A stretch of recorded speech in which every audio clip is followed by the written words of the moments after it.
na casa tinha que chamar na frente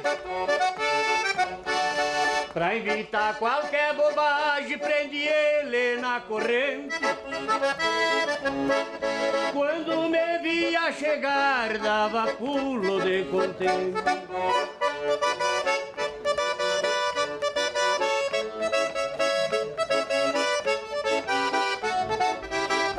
Quando eu saía a cavalo, levava por companheiro.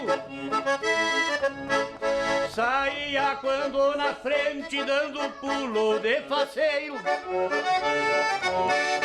E animar os fandangos pras bandas dos Três Pinheiros. Amarrava no cavalo que era pra cuidar os apeios. Cachorro era manhoso. Se fosse mulher chegar no cavalo ele deixava. Agora barbado não, de jeito nenhum.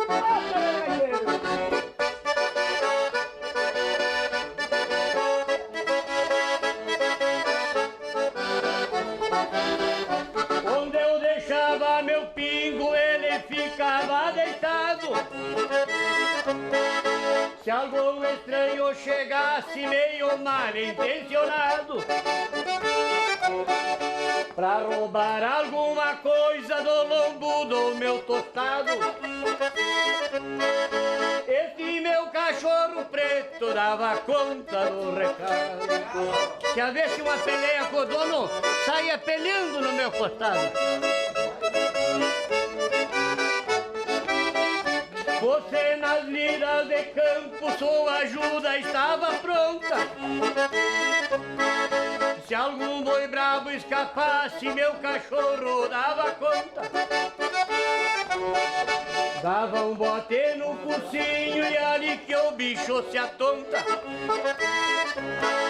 Zebo mais bravo que fosse, fazia trocar de ponta.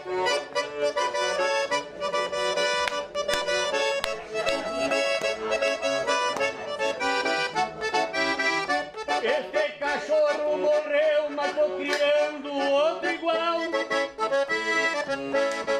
Obediente e corajoso, muito lindo por sinal. Olhe na capa do disco, veja que lindo animal.